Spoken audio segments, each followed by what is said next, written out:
Hello, friends. I was talking to one of my other writer friends the other day, and we started talking about writing process, as we always do. And it constantly comes up whenever you're talking to a writer. What's your process? Like, how do you write? How do you get words on the page? How do you get done when there's so many other things on your mind in this world, and so many other things that you need to be thinking about and caring about and doing and being? And the list goes on and on. And the thing I pointed out to her at the time was that I, over time, have learned that my writing process is really seasonal, and that's something I'll talk about. But before I got to any of that, I learned to basically sit down at my desk every day. And what I would try to shoot for is 500 words or 30 minutes, whatever came second. So that meant every day I was at least writing for 30 minutes or 500 words. And I knew that I was producing and I was learning to get the words on the page and learning like what it feels like to constantly trying to be produce and kind of teaching my brain to slip down into that mode and being able to produce and being able to write, and being able to just accept that as a part of who I was also, that I was a person who sat down and wrote every day. Over time, I learned that some times of the year were easier and sometimes the year were a lot harder.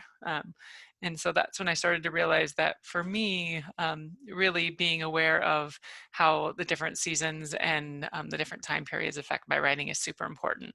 So, for example, when I have a 9-year-old, and when he goes back to school in September, like my brain is suddenly opening up, and I have so much more energy and time and ability to think and create, and that's a perfect time for me to start a new project or start a new book, right? I think it is in Bird by Bird, by Anne Lamott, where she talks about like you should never start a new project on a Monday in December.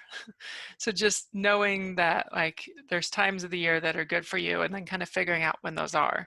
So the same thing with January. Like January is an amazing time to start a new book or start a new project, because it's kind of like you're flipping a switch and you're starting something new. So January is a good time for me in September. And then also, weirdly, in late April, late, I'm bad at months. Do y'all know this? I'm like going back through my head. So March, April, May. So late April, beginning of May. And the reason for that being a good time to start a project is because there's urgency, because my son's getting ready to come back for the summer. And, we spend a lot of time together during the school year, but particularly in the summer, I try to give as much possible time as I can to him.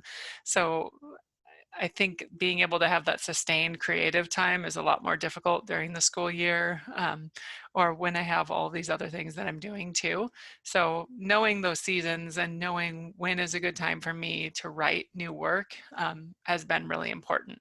So that's my two pieces of advice today about your writing process, is really finding like what makes sense for you, and what makes sense for you might be totally different than what makes sense for somebody else. The other day we were having a conversation about writing, and somebody was firmly defending the idea that writing retreats didn't make any sense and that you should actually like work your writing into your everyday life, while another woman was saying, well, actually, writing is the time where I can get away and I can spend like a week creating something, and it's just another way for me to actually be able to produce something, and really focus on myself and focus on my story.